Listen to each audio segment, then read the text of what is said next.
भारती। सखी सहेली। सभी सखियों सहेलियों को मंजू द्विवेदी और आरती श्रीवास्तव का नमस्कार। आरती कैसी हो? मैं ठीक हूँ और आप कुछ ज्यादा ठीक लग रही हैं, जो बहुत प्यारी लग रही हैं इस कुर्ते में आप। बिल्कुल बिल्कुल, तुम्हारा भी कुर्ता कुछ कम प्यारा नहीं है, बड़ी सुंदर दिख रही हो। वैसे आरती, जब हम इस तरह की बातें करते हैं ना, शायद सुनने वाले को ऐसा लगे कि ये क्या बातें हैं भाई, तुम्हारा कुर्ता अच्छा, हमारा कुर्ता अच्छा, तुम कैसी हो, हम कैसी हो, ये बातें करने का क्या औचित्य है, शायद सुनने वाले को ये लगे। लेकिन अपनत्व जताने के लिए इन बातों का होना बहुत जरूरी है ना। और दूसरा ये भी कि सामने वाले तक ये बात भी पहुंचती है कि हाँ, हम तुम्हारी केयर करते हैं, हम तुम्हारे बारे में जानना चाहते हैं। हाँ। तो ये भी एक भावना एक दूसरे को हम पहुंचा लगता है उनकी बातों में कि वो हम हमारी तरफ देख रहे हैं, हमसे कुछ कहना चाहते हैं। हाँ। या हमारे बारे में अच्छा सोच रहे हैं। बिल्कुल। तो आज का हमारा यह विषय है कि अपनत्व क्यों ज़रूरी है, यानी कि अपनत्व को जताना क्यों ज़रूरी है या दूसरों से अपनत्व रखना क्यों ज़रूरी है। इसके अलावा दिमागी कसरत का होना भी बहुत ज़रूरी है ना। बिल्कुल, उसके बिना कोई काम नहीं चलने वाला। हाँ, कहते हैं ना कि बहता हुआ जो पानी होता है ना, वो स्वच्छ होता है। वैसे ही ये बात विचारों के बारे में भी लागू होती कि जब हमारे दिमाग में विचार बहते रहते हैं, नए विचार आते रहते हैं, वो तब आते हैं जब हम दिमाग की कसरत करते हैं, है ना। तो उनका आना बहुत ज़रूरी है ताकि मन का जो बहाव है वो होता रहे, एक जगह पर रुके ना। बिल्कुल। तो हमारा ये विषय है मानसिक स्वास्थ्य तो सबसे ज्यादा जरूरी है। हाँ, दिमागी कसरत के तरीके। और इसके अलावा क्या विषय है आज के, बताओ। कथा सुधा, जो सभी का फेवरेट और मेरा बहुत फेवरेट है, मुझे बहुत पसंद है। तो आज कौन सी कहानी है? आज है प्रेमचंद जी की कहानी बड़े भाई साहब। हाँ, इसका पहला भाग आज आप सुनेंगे जी। और इसके अलावा और सौंदर्य, जो सबको इंतजार रहता है जिसका जी। और आज हम सौंदर्य के अंतर्गत बताएंगे आंखों के नीचे काले घेरे, उससे हम कैसे छुटकारा पाएं। हाँ, बिल्कुल। पहली बात तो ये कि क्यों हो जाते हैं, क्या सावधानी हमें रखनी चाहिए, और अगर हो जाए तो छोटे मोटे जो घरेलू उपाय हैं वो करके, अक्सर हो ही जाते हैं। आजकल क्या है ना कि जो नई जनरेशन है, नए बच्चे हैं ना, वो ज़्यादातर अपना समय जो है मोबाइल पर बिताते हैं, कंप्यूटर पर बिताते हैं। और पता नहीं क्यों आजकल के बच्चों को रात बड़ी पसंद होती है, रात को जागना उन्हें बड़ा पसंद होता है। तो रात को अगर आप देर तक जागते हैं तो ये भी एक मुख्य वजह होती है आंखों के नीचे काले घेरे होने की। तो इससे हमें बचाव करना होगा। कहते हैं कि प्यार और अपनापन किस्मत वालों को ही मिलता है। प्यार और अपनापन हमें खुश रखता है, हमें स्वस्थ रखता है और हमें लंबी उम्र देता है। और ये बातें केवल बातें नहीं है, बल्कि वैज्ञानिक शोध के बाद सामने आया हुआ सच है जो हम आपसे कह रहे हैं। बिल्कुल। और मंजू जी, प्यार और अपनापन हमारे अंदर रोगों से लड़ने की बहुत ही एक अपार शक्ति पैदा कर देता है। जबकि जब किसी रोगी को ये एहसास कराया जाए कि कोई है जो उसका अपना है और उससे प्यार करता है, तो उसके शरीर में इस तरह के रासायनिक बदलाव होते हैं जिसके चलते उसमें रोगों से लड़ने की क्षमता काफी बढ़ जाती है। और ये तो सही है, बिल्कुल देखा गया है सत्य की। अगर आप किसी मरीज से मिलने जाए, वो बहुत परेशान है, वो दुखी है, लेकिन जब आप जाते तो एकदम से उसके चेहरे की चमक बढ़ जाती है। हाँ, वो खुश हो जाता है। हमें लगता है कि अरे उसकी तो तबीयत ठीक है, कहाँ, वो तो मुस्कुरा रहा था। लेकिन ऐसा नहीं है। आपके जाने की वजह से, आपको देखने की वजह से, आपके प्यार भरे शब्दों की वजह से उसके अंदर एक रासायनिक बदलाव आता है, एक आत्मविश्वास आ जाता है और वो सोचता है कि हाँ, मेरे अपने हैं जो मुझे पूछने आए। और इसीलिए कुछ समय के लिए, लेकिन उसके चेहरे पर चमक आ जाती है, हंसी आ जाती है ना। और प्यार और अपनेपन में बहुत ताकत होती है। इसलिए दोस्तों के साथ गपशप करना, माँ बाप के करीब रहना, किसी से दिल खोलकर बात करना, ऐसी जो बातें ये हमारे मन और मस्तिष्क पर गहरा प्रभाव डालती है। शायद बहुत सारे लोग ऐसा सोचते होंगे गपशप में क्या समय बर्बाद करना, लेकिन हल्की फुल्की गपशप बहुत ज़रूरी होती है। अपने माता पिता के साथ भी समय बिताइए, अपने भाई बहन से बात करिए, बहुत ज़रूरी है ये चीज़ें रिश्ते भी निभाने के लिए। अपनत्व कहते हैं ना, अपनत्व रिश्ते बनाता भी है, और अगर अपनत्व नहीं है तो रिश्ते टूट भी जाते हैं। हाँ, बिल्कुल। और जिन लोगों को प्यार, अपनापन और भावनात्मक सुरक्षा अधिक मिलती है, उनका सर्वांगीण विकास होता है और वो अधिक स्वस्थ भी रहते हैं। इसके विपरीत जो प्यार और आत्मीयता से वंचित रहते हैं, उनका स्वास्थ्य उतना अच्छा नहीं रह पाता है। बिल्कुल। प्यार, आदर और आत्मीयता की अनुभूति का हमारे जीवन में बहुत महत्वपूर्ण स्थान है। लेकिन होता यह है कि लोग इनके महत्व को समझ नहीं पाते हैं। उन्हें लगता है कि भावनाएं हमें कमज़ोर बनाती है, या लोगों से मिलने जुलने जाना यानी कि हमारे समय को व्यर्थ करना है या बर्बाद करना, ऐसी उनकी सोच होती है। लेकिन ऐसा नहीं है। दरअसल अपने आप को स्वस्थ और प्रसन्न रखने के लिए और खुशगवार जीवन जीने के लिए इन चीज़ों की या इन बातों की बहुत ज़्यादा आवश्यकता होती है। जी बिल्कुल। और हमारे स्वास्थ्य और जीवन का हमारी भावनाओं से बहुत ही गहरा ताल्लुक होता है। अगर हम भावनात्मक स्तर पर भरे पूरे होते हैं तो हमारे शरीर की रोग प्रतिरोधक क्षमता भी बढ़ जाती है। इसके विपरीत इसके अभाव में हमें रोगों से लड़ने या निपटने की क्षमता कम होती जाती है। हाँ बिल्कुल, कितनी महत्वपूर्ण बात है ये, लेकिन लोग इसे नज़रअंदाज कर देते हैं। सबको लगता है कि अरे ये क्या प्यार अपनापन, ये क्या है, ये सब बेकार की बात है। ऐसा ऐसी कहने की बातें हाँ, लेकिन ऐसा नहीं है।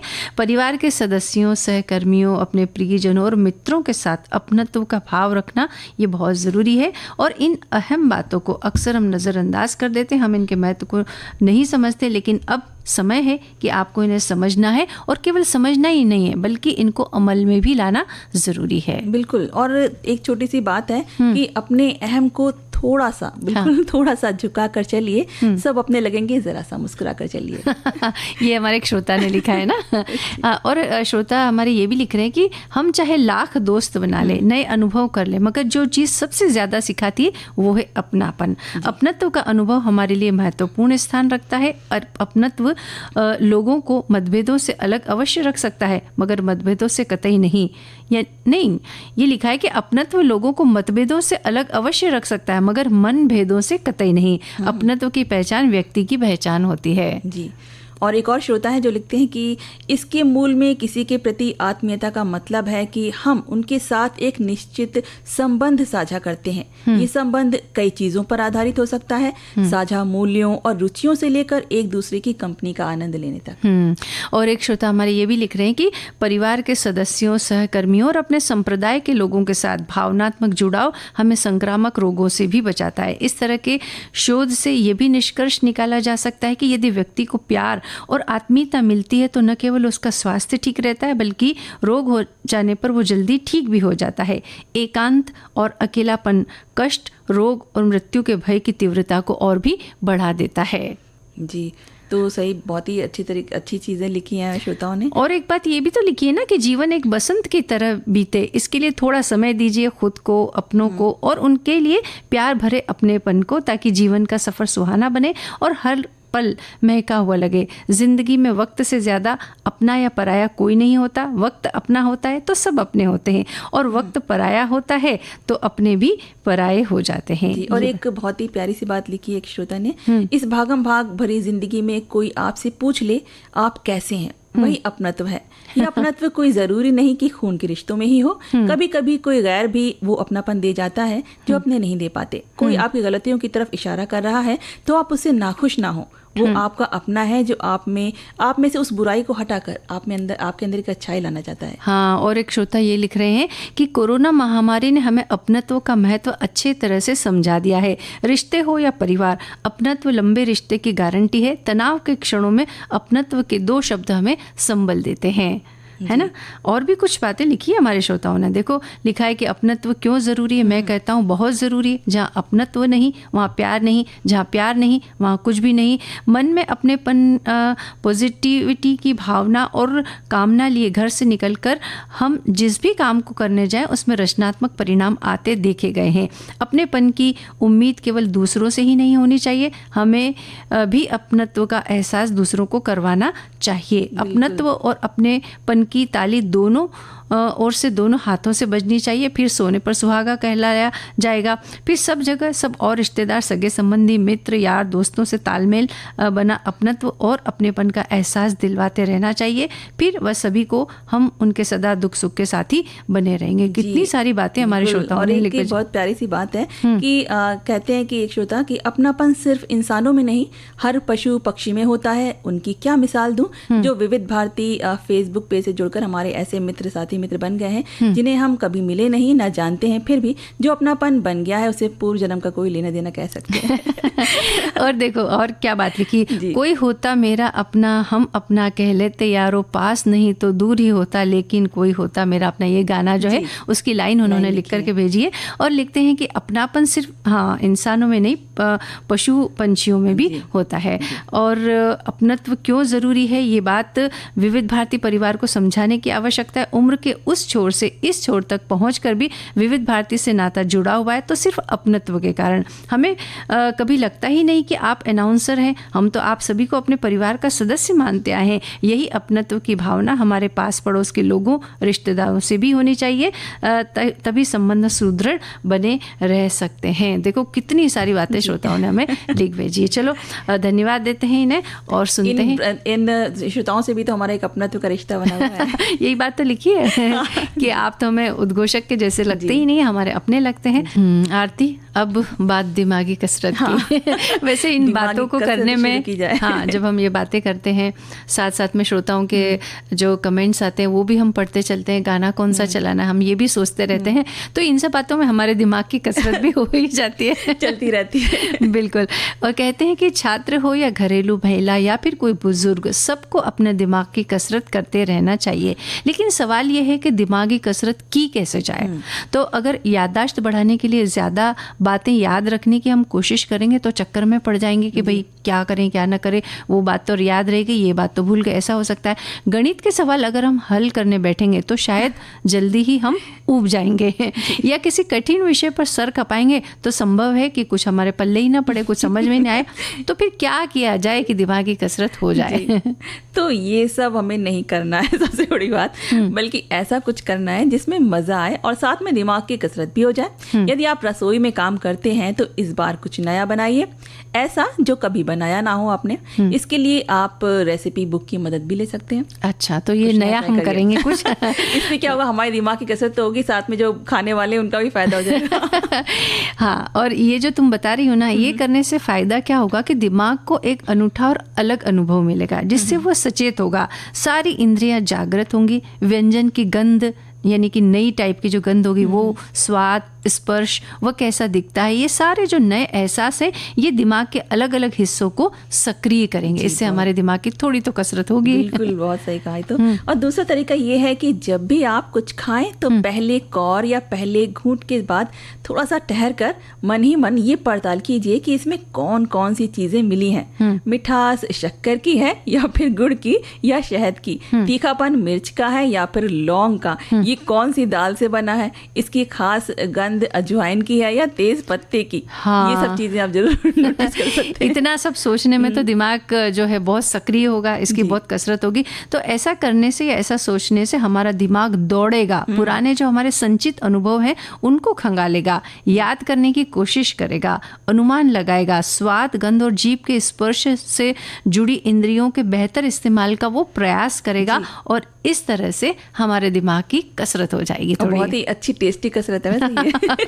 और दिमागी कसरत के लिए वर्ग पहेलियां भरने के बारे में तो हम सभी जानते हैं। अब शब्दों के साथ कुछ नया कीजिए।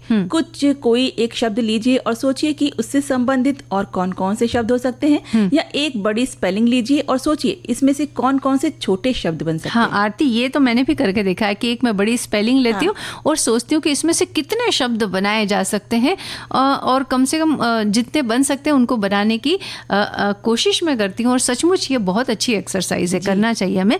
और ऐसा करने से क्या होगा कि मस्तिष्क सक्रिय होगा, भाषा से संबंधित हिस्से में उथल पुथल होगी, हमारी स्मृति में से बहुत सारी चीज़ें खोजी जाएंगी, और इस तरह दिमाग की अच्छी खासी कसरत होगी। जी, और अगर आप कहीं घूमने गए है ना, या रिश्तेदार के घर जाकर आए हैं, तो आने के बाद मन ही मन एक बार फिर उन रास्तों पर चलते हुए वहां पहुंचने की कोशिश कीजिए। सोचिए कि रास्ते में कौन कौन सी दुकानें और लोग मिले थे, क्या क्या चीजें थी, क्या पहचान थी उस जगह की। हाँ, ये सब चीजें आप सोचिए। बिल्कुल सोचना चाहिए। और रात में सोते समय मन ही मन सिलसिलेवार आप सूची बनाइए कि सुबह से शाम तक आप कहाँ कहाँ गए थे।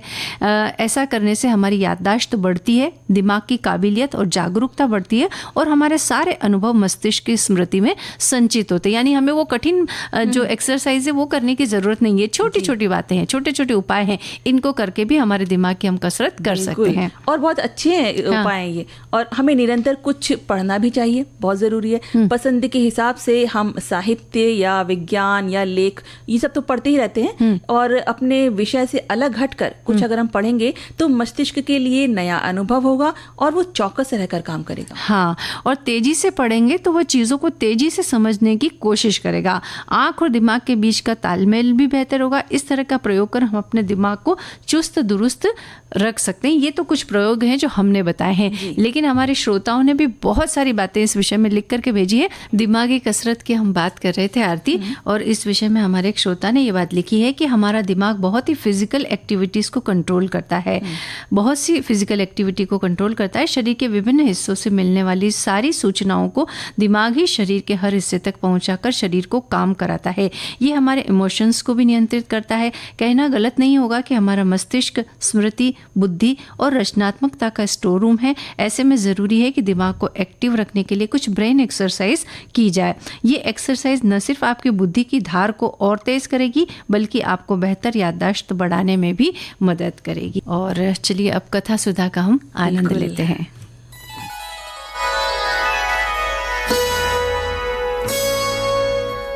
कथा सुधा, भाव भरी कहानियों का सागर, जिसकी लहरें कभी मुस्कुराहट सजाएंगी तो कभी आंखें नम कर जाएंगी। सामाजिक सरोकार से लेकर परिवार तक की होंगी बातें। कुछ मनोरंजन होगा तो कुछ सीख भी मिल जाएगी। हर बार नई अनसुनी कहानी की अलग अंदाज में होगी बयानी।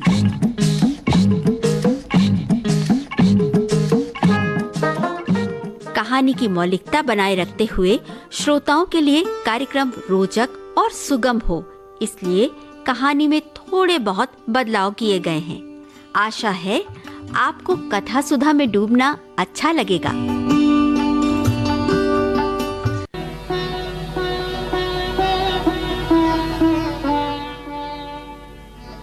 कथा सुधा में आइए आज सुनते हैं मुंशी प्रेमचंद की कहानी बड़े भाई साहब।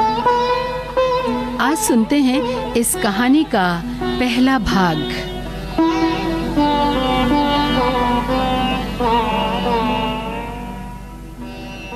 मेरे भाई साहब मुझसे 5 साल बड़े थे, लेकिन 3 दर्जे आगे। उन्होंने भी उसी उम्र में पढ़ना शुरू किया था जब मैंने शुरू किया, लेकिन तालीम जैसे महत्व के मामले में वो जल्दबाजी से काम लेना पसंद न करते थे। इस भवन की बुनियाद खूब मजबूत डालना चाहते थे, जिस पर आलीशान महल बन सके। 1 साल का काम 2 साल में करते थे, कभी कभी 3 साल भी लग जाते थे। बुनियाद ही पुख्ता न हो तो मकान कैसे पायदार बने। मैं छोटा था, वो बड़े थे। मेरी उम्र 9 साल की, वो 14 साल के थे। उन्हें मेरी तंबीह और निगरानी का पूरा जन्मसिद्ध अधिकार था, और मेरी शालीनता इसी में थी कि उनके हुक्म को कानून समझूं। वो स्वभाव से बड़े अध्ययनशील थे, हरदम किताब खोले बैठे रहते और शायद दिमाग को आराम देने के लिए कभी कॉपी पर, कभी किताब के हाशियों पर चिड़ियों, कुत्तों, बिल्लियों की तस्वीरें बनाया करते थे। कभी कभी एक ही नाम या शब्द का वाक्य 10-20 बार लिख डालते। कभी एक शेर को बार बार सुंदर अक्षर से नकल करते। कभी ऐसी शब्द रचना करते जिनमें न कोई अर्थ होता न कोई सामंजस्य। मसलन एक बार उनकी कॉपी पर मैंने ये इबारत देखी: स्पेशल, अमीना, भाइयों भाइयों, दरअसल, भाई भाई, राधे श्याम, श्रीयुत राधे श्याम, 1 घंटे तक। इसके बाद एक आदमी का चेहरा बना हुआ था। मैंने चेष्टा की कि इस पहेली का कोई अर्थ निकालूं, लेकिन असफल रहा और उनसे पूछने का साहस न हुआ। वो 9वीं जमात में थे और मैं 5वीं में। उनकी रचनाओं को समझना मेरे लिए छोटा मुंह बड़ी बात थी। मेरा जी पढ़ने में बिल्कुल न लगता था। 1 घंटा भी किताब लेकर बैठना पहाड़ था। मौका पाते ही हॉस्टल से निकलकर मैदान में आ जाता और कभी कंकरियां उछालता, कभी कागज की तितलियां उड़ाता, और कभी कहीं कोई साथी मिल गया तो पूछना ही क्या। कभी 4 दीवारी पर चढ़कर नीचे कूद रहे हैं, कभी फाटक पर वार उसे आगे पीछे चलाते हुए मोटर कार का आनंद उठा रहे हैं। लेकिन कमरे में आते ही भाई साहब का रौद्र रूप देखकर प्राण सूख जाते। उनका पहला सवाल होता, कहां थे? हमेशा यही सवाल इसी ध्वनि में पूछा जाता था। और इसका जवाब मेरे पास केवल मौन था। न जाने मुंह से यह बात क्यों न निकलती कि जरा बाहर खेल रहा था। मेरा मौन कह देता था कि मुझे अपना अपराध स्वीकार है और भाई साहब के लिए इसके सिवा और कोई इलाज न था कि रोष मिश्रित शब्दों में मेरा सत्कार करें। अरे इस तरह अंग्रेजी पढ़ोगे तो जिंदगी भर पढ़ते रहोगे और एक हर्फ ना आएगा। अंग्रेजी पढ़ना कोई हंसी खेल नहीं है कि जो चाहे पढ़ ले। नहीं, एरा गैरा नत्थू खैरा सभी अंग्रेजी में विद्वान हो जाते हैं। यहाँ रात दिन आंखें फोड़नी पड़ती हैं और खून जलाना पड़ता है, तब कहीं ये विद्या आती है। और आती क्या है? हाँ, कहने को आ जाती है। बड़े बड़े विद्वान भी शुद्ध अंग्रेजी नहीं लिख सकते, बोलना तो दूर रहा। और मैं कहता हूँ तुम कितने घोंगा हो भाई कि मुझे देखकर भी सबक नहीं लेते। मैं कितनी मेहनत करता हूँ, तुम अपनी आंखों से देखते हो मगर नहीं देखते। जो तुम्हारी आंखों का कसूर है, तुम्हारी बुद्धि का कसूर है। इतने मेले तमाशे होते हैं, मुझे तुमने कभी देखने जाते देखा है? रोज क्रिकेट और हॉकी मैच होते हैं, मैं पास नहीं फटकता, हमेशा पढ़ता रहा हूँ। उस पर भी एक एक दर्जे में 2-2, 3-3 साल पढ़ा रहता हूँ। फिर तुम कैसे आशा कर सकते हो कि तुम यूं खेल कूद में वक्त गंवाकर पास हो जाओगे? मुझे तो 2 ही 3 साल लगते हैं। तुम उम्र भर इसी दर्जे में पड़े सड़ते रहोगे। अगर तुम्हें इस तरह उम्र गंवानी है तो बेहतर है घर चले जाओ और मजे से गुल्ली डंडा खेलो। दादा की गाढ़ी कमाई के रुपए क्यों बर्बाद करते हो? मैं ये लताड़ सुनकर आंसू बहाने लगता। जवाब ही क्या था? अपराध तो मैंने किया, लताड़ कौन सा है? भाई साहब उपदेश की कला में निपुण थे।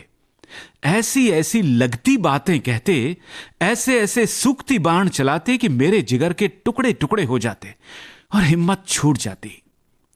इस तरह जान तोड़कर मेहनत करने की शक्ति मैं अपने में न पाता था और उस निराशा में जरा देर के लिए मैं सोचने लगता, क्यों ना घर चला जाऊं।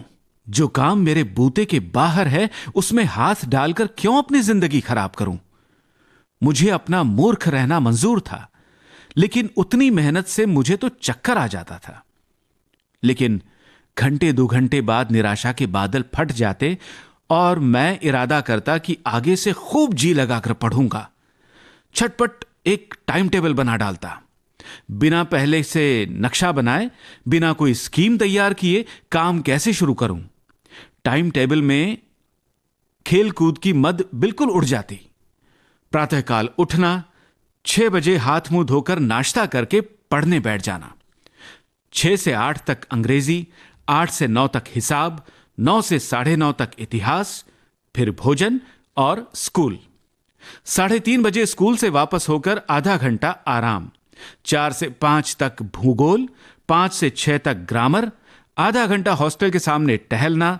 6:30 से 7 तक अंग्रेजी कॉम्पोजिशन, फिर भोजन करके 8 से 9 तक अनुवाद, 9 से 10 तक हिंदी, 10 से 11 तक विविध विषय, फिर विश्राम। मगर टाइम टेबल बना लेना एक बात है, उस पर अमल करना दूसरी बात। पहले ही दिन से उसकी अवहेलना शुरू हो जाती। मैदान की वो सुखद हरियाली, हवा के वो हल्के हल्के झोंके, फुटबॉल की उछल कूद, कबड्डी के वो दांव घात, वॉलीबॉल की वो तेजी और फुर्ती मुझे अज्ञात और अनिवार्य रूप से खींच ले जाती और वहां जाते ही मैं सब कुछ भूल जाता। वो जानलेवा टाइम टेबल, वो आंख फोड़ पुस्तकें किसी की याद न रहती और फिर भाई साहब को नसीहत और फजीहत का अवसर मिल जाता। मैं उनके साए से भागता, उनकी आंखों से दूर रहने की चेष्टा करता। कमरे में इस तरह दबे पांव आता कि उन्हें खबर न हो। उनकी नजर मेरी ओर उठी और मेरे प्राण निकले। हमेशा सिर पर नंगी तलवार सी लटकती मालूम होती। फिर भी जैसे मौत और विपत्ति के बीच में भी आदमी मोह और माया के बंधन में जकड़ा रहता है, मैं फटकार और घुड़कियां खाकर भी खेल कूद का तिरस्कार न कर सकता। सालाना इम्तिहान हुआ, भाई साहब फेल हो गए, मैं पास हो गया और दर्जे में अव्वल आया। मेरे और उनके बीच केवल 2 साल का अंतर रह गया। जी में आया भाई साहब को आड़े हाथों लूं। आपकी वो घोर तपस्या कहां गई? मुझे देखिए, मजे से खेलता भी रहा और दर्जे में प्रथम भी हूं। लेकिन वो इतने दुखी और उदास थे कि मुझे उनसे दिली हमदर्दी हुई और उनके घाव पर नमक छिड़कने का विचार ही लज्जास्पद जान पड़ा। हां, अब मुझे अपने ऊपर कुछ अभिमान हुआ और आत्माभिमान भी बढ़ा। भाई साहब का वो रोब मुझ पर न रहा। आजादी से खेल कूद में शरीक होने लगा। दिल मजबूत था। अगर उन्होंने फिर मेरी फजीहत की तो साफ कह दूंगा, आपने अपना खून जलाकर कौन सा तीर मार लिया? मैं तो खेलते कूदते दर्जे में अव्वल आ गया। जवाब से ये हेकड़ी जताने का साहस न होने पर भी मेरे रंग ढंग से साफ जाहिर होता था कि भाई साहब का वो आतंक अब मुझ पर नहीं है। भाई साहब ने इसे भांप लिया। उनकी ससहमत बुद्धि बड़ी तीव्र थी और एक दिन जब मैं भोर का सारा समय गुल्ली डंडे की भेंट करके ठीक भोजन के समय लौटा तो भाई साहब ने मानो तलवार खींच ली और मुझ पर टूट पड़े। देखता हूं इस साल पास हो गए और दर्जे में अव्वल आ गए तो तुम्हें दिमाग हो गया। मगर भाईजान, घमंड तो बड़े बड़ों का नहीं रहा, तुम्हारी क्या हस्ती है। इतिहास में रावण का हाल तो पढ़ा ही होगा। उसके चरित्र से तुमने कौन सा उपदेश लिया, या यूं ही पढ़ गए? महज इम्तिहान पास कर लेना कोई चीज नहीं, असल चीज है बुद्धि का विकास। जो कुछ पढ़ो उसका अभिप्राय समझो। रावण भूमंडल का स्वामी था। ऐसे राजों को चक्रवर्ती कहते हैं। आजकल अंग्रेजों के राज्य का विस्तार बहुत बढ़ा हुआ है, पर इन्हें चक्रवर्ती नहीं कह सकते। संसार में अनेक राष्ट्र अंग्रेजों का आधिपत्य स्वीकार नहीं करते, बिल्कुल स्वाधीन है। रावण चक्रवर्ती राजा था। बड़े बड़े देवता उसकी गुलामी करते थे। आग और पानी के देवता भी उसके दास थे। मगर उसका अंत क्या हुआ? घमंड ने उसका नामो निशान तक मिटा दिया। कोई उसे एक चुल्लू पानी देने वाला भी ना बचा। आदमी जो चाहे करे, पर अभिमान न करे, इतराए नहीं। अभिमान किया और दीन दुनिया से गया। शैतान का हाल भी पढ़ा ही होगा। उसे यह अनुमान था कि ईश्वर का उससे बढ़कर सच्चा भक्त कोई है ही नहीं। अंत में यह हुआ कि स्वर्ग से नरक में ढकेल दिया गया। शाहरुम ने भी एक बार अहंकार किया था, भीख मांग मांग कर मर गया। तुमने तो अभी केवल 1 दर्जा पास किया है और अभी से तुम्हारा सिर फिर गया। तब तो तुम आगे बढ़ चुके। ये समझ लो कि तुम अपनी मेहनत से पास नहीं हुए हो। अंधे के हाथ बटेर लग गई, मगर बटेर केवल एक बार हाथ लग सकती है, बार बार नहीं। कभी कभी गुल्ली डंडे में भी अंधा चोट निशान पड़ जाता है। उससे कोई सफल खिलाड़ी नहीं हो जाता। सफल खिलाड़ी वो है जिसका कोई निशान खाली न जाए। मेरे फेल होने पर न जाओ। मेरे दर्जे में आओगे तो दांतों पसीना आएगा जब अलजबरा और ज्योमेट्री के लोहे के चने चबाने पड़ेंगे और इंग्लिस्तान का इतिहास पढ़ना पड़ेगा। बादशाहों के नाम याद रखना आसान नहीं। 8 हेनरी हो गुजरे हैं। कौन सा कांड किस हेनरी के समय हुआ, क्या ये याद कर लेना आसान समझते हो? हेनरी 7वें की जगह हेनरी 8वां लिखा और सब नंबर गायब, सफा चट। सिर्फ भी ना मिलेगा, सिफर भी। हो किस ख्याल में? दर्जनों तो जेम्स हुए हैं, दर्जनों विलियम, कौड़ियों चार्ल्स। दिमाग चक्कर खाने लगता है, आंधी रोग हो जाता है। इन अभागों के नाम भी ना जुड़ते। एक ही नाम के पीछे 2 यम, 3 यम, 4 पंचम लगाते चले गए। मुझसे पूछते तो 10 लाख नाम बता देता, और ज्योमेट्री तो बस खुदा की पनाह, अ ब ज की जगह अ ज ब लिख दिया और सारे नंबर कट गए। कोई इन निर्दयी मुमतहिनों से नहीं पूछता कि आखिर अ ब ज और अ ज ब में क्या फ़र्क है, और व्यर्थ की बात के लिए क्यों छात्रों का खून करते हो।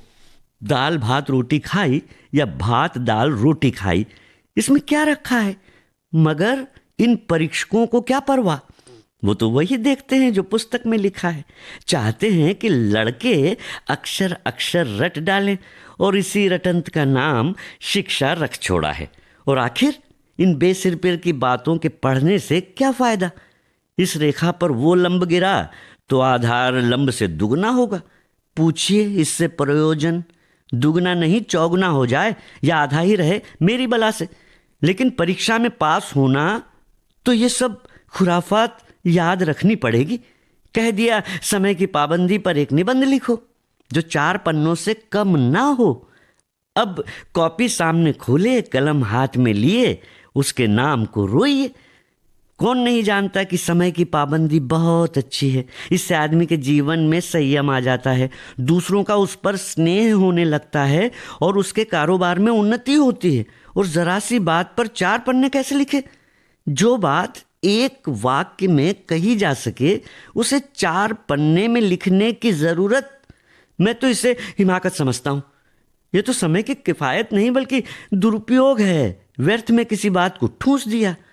हम जो चाहते हैं आदमी को जो कुछ कहना हो चटपट कह दे और अपनी राह ले, मगर नहीं, आपके पन्ने 4 रंगने पड़ेंगे, चाहे जैसे लिखिए, और पन्ने भी पूरे फुल स्केप आकार के।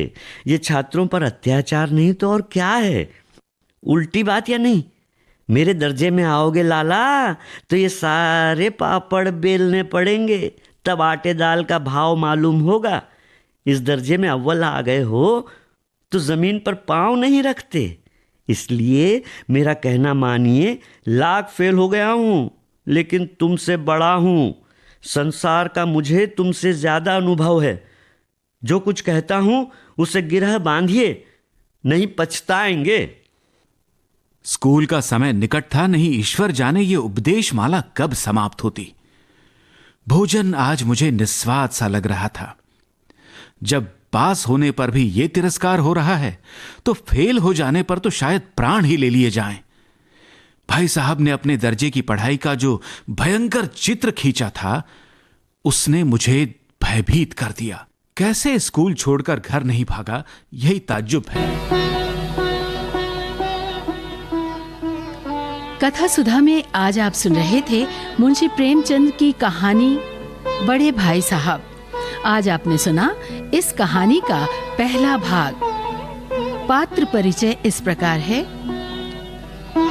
छोटे भाई जयंत पात्रिकर, बड़े भाई साहब जी श्याम, संकल्पना एवं निर्देशन रेणु चतुर्वेदी, प्रस्तुति अनुश्री पाठक।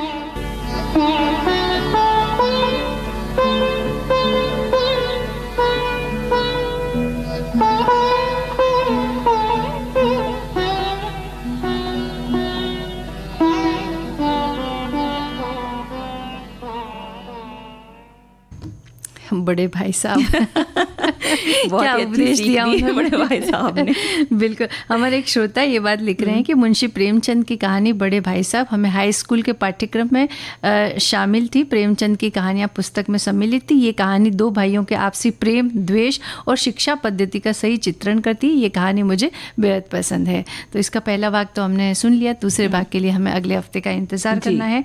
और देखो, हम दिमागी कसरत के बारे में बात कर रहे थे ना, तो हमारे श्रोताओं ने बहुत सारी बातें लिखी है इस बात को लेकर के कि न्यूज़पेपर, मैगज़ीन में क्रॉसवर्ड आता है, उसे भरने से हमारे दिमाग की कसरत अच्छी होती है।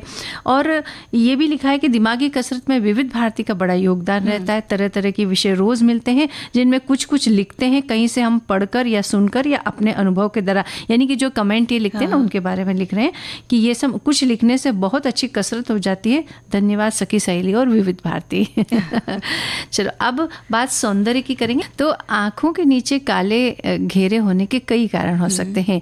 कम नींद हो सकती है, इसके अलावा तनाव और अनियमित हमारी जो जीवन शैली है वो भी इसका कारण होती है। जी, और महिलाओं में मासिक धर्म के दौरान कई बार खून की कमी के चलते भी ये समस्या हो सकती है।